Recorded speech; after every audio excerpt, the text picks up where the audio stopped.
Hey, good evening. It's Friday, May 31st, the last day of May. It's also Q&A Friday. So welcome back to Everyday Talk 24/7. And again, love these Q&A sessions. Thank you so much for your questions. We have two questions tonight. First one's from Julie, who asks questions regularly and always appreciates her. I always appreciate her questions. This is an exegetical question. She asks simply, "I'd love to hear your thoughts on Matthew 24:28." Let me read verses 27 and 28 for a little bit of context. For just as the lightning comes from the east and appears in the even to the west, so will the coming of the Son of Man be. In other words, the idea, when lightning comes, it's a shock. It's boom, it's there. And so often we're not even prepared for it. And so that's what's happening. So just as the lightning comes from the east and appears in the west, so will be the coming of the Son of Man be. Just not something we can prepare for. Then he says, wherever the corpse is, there will be the vultures will gather. And that's specifically verse 28. Wherever the corpse is, there the vultures will gather. And that's what Julie's asking about. The context here, Julie, in this section of Matthew 24 is in talking about a time of final judgment. So that's what we read in verse 27 to get the context. The debate is about whether this is coming judgment on Jews and the fall of Jerusalem and the total end of the old covenant situation, or it's talking about the time to come when Jesus comes back in the second coming. So it's either talking about what's about to happen in 70 AD, or it's about the final judgment. But with regard to the question that you're asking, it fits with both of those possible scenarios. You see, what happens is, at the final judgment, there's the great army, there's the great battle. There will be those who are dead and corpses, and that's what the people who died from this, and the vultures will come. So that would be the application for the end times. But if it's 70 AD, that's when Jerusalem is conquered by the Romans. They were obliterated. And it's a response to the Jewish rebellion in 67 AD. The Romans come back with 10 legions of their army and obliterate the city of Jerusalem. And depending upon the historians and what you read, anywhere from 500,000 to 2 million people died in that rebellion, in that final victory of the Romans in 70 AD. So yeah, there will be plenty of corpses there as well, and the vultures will come. It's possible to try and get more prophetic meaning out of this. Not competent to do that. I don't feel comfortable going there. Some people do, but I don't feel comfortable going that. I'd rather leave it in this general application that I feel very confident about, that we've got the death that comes from man's rebellion, and the vultures are there, seeing that. So that's, Julie, that's what I'm comfortable with. That's my understanding of the passage. Again, always appreciate your feedback. Any questions you have, it's something you want to dig deeper on it, please let me know. Again, thanks again for being such a faithful contributor and watcher here to Everyday Talk 24/7. The second question, which is a fascinating question to me, I love this type of question. This is from Piero. And Piero is saying, he's talking about how can we escape the tyranny of our memories. Many of us are tormented by our memories. And Piero is saying, how can I be free of this? This is what he says. How can you not live in the past when you only have memories in the present and in the present moment? In other words, are we trapped by the past? I think that's what he's trying to say here. So basically he says, I just mean everything is a memory. So how can I not live in my memories? In other words, how can I be free of memories that are painful, that have ripped me to my very core? How do I be free of that? Peter, that's a great question, and Lord willing, we'll give you a good answer for it. See, our memories are not just a collection of random events that are of our making. God is involved in our memories as well. He plans the places we live, the people we'll meet. Our memories are the ones that God has made with us. We can't forget that. He was never absent. God has made these memories with us. So, Piero, we do live in the context of our memories.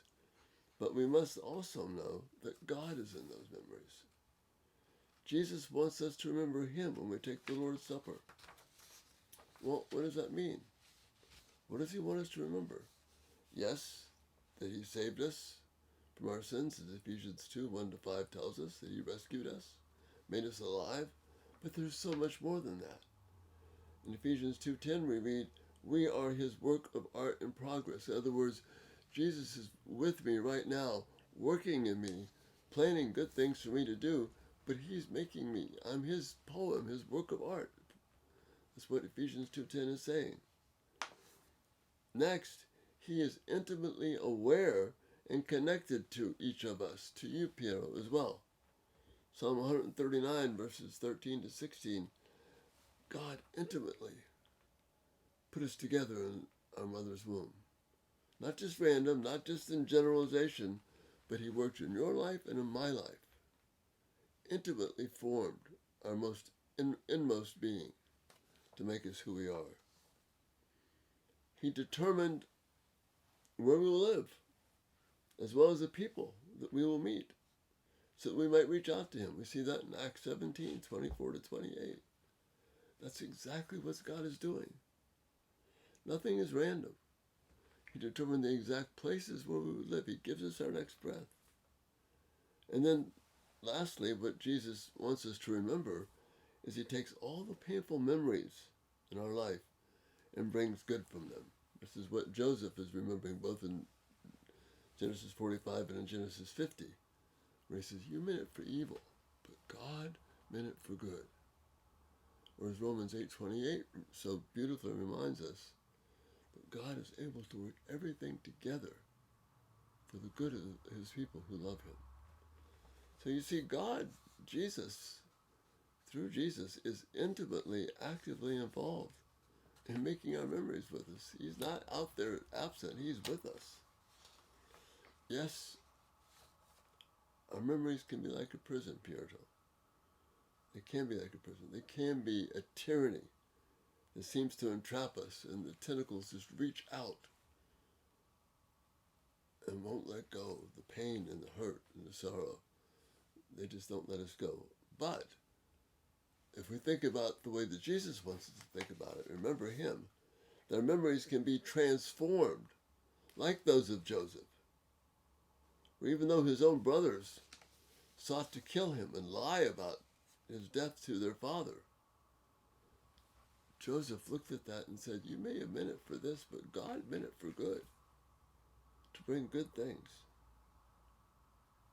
See, Joseph understood that God is able to use these things in the past. So Joseph was able to look on something that was a very painful memory, his brothers betraying him, even to the point of wanting to kill him at one point, and seeing how God did something beautiful with that. Even more intimately, I think, and special is Psalm 23, where it says that the Lord is our shepherd, and he walks through us through the dark, dark valleys of life and death, through the pain, through the hurt, Piero, through maybe the memories that are entangling you, that you feel like you can't get free of. See, God is always your faithful shepherd. He's walking with you through those hard memories, whether we remember it or not.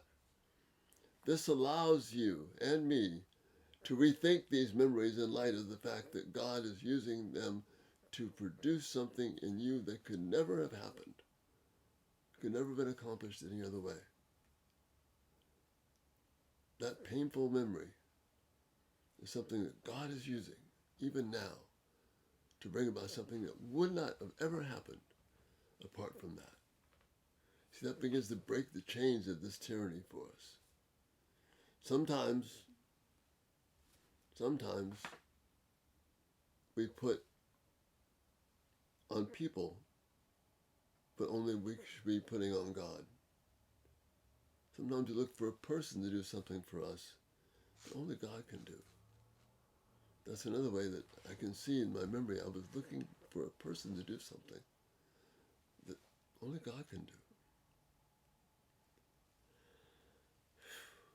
Take a particular memory, Piero, and then run it through, rethink it, and see how God, through the pain, is able to bring something beautiful out of something that's been so painful. So no, we don't have to live in the tyranny of our memories. We can see that God always has always had his hand on us and in our memories. He's not absent from any of it. It's not random. It's not chance. It's not bad luck. It's our faithful God can take even the hard things and help us to see that he's creating something in us that is beautiful. So again, please reach out if you need, if that's not adequate or something like you fill in, or any of the rest of you feel in these questions, please chime in. I'm so grateful for your questions. Thank you for Julie. Thank you for Piero for these questions. And Lord willing, we'll see you tomorrow, where we'll jump right back into the 9 rays of light. Have a blessed evening. Good night.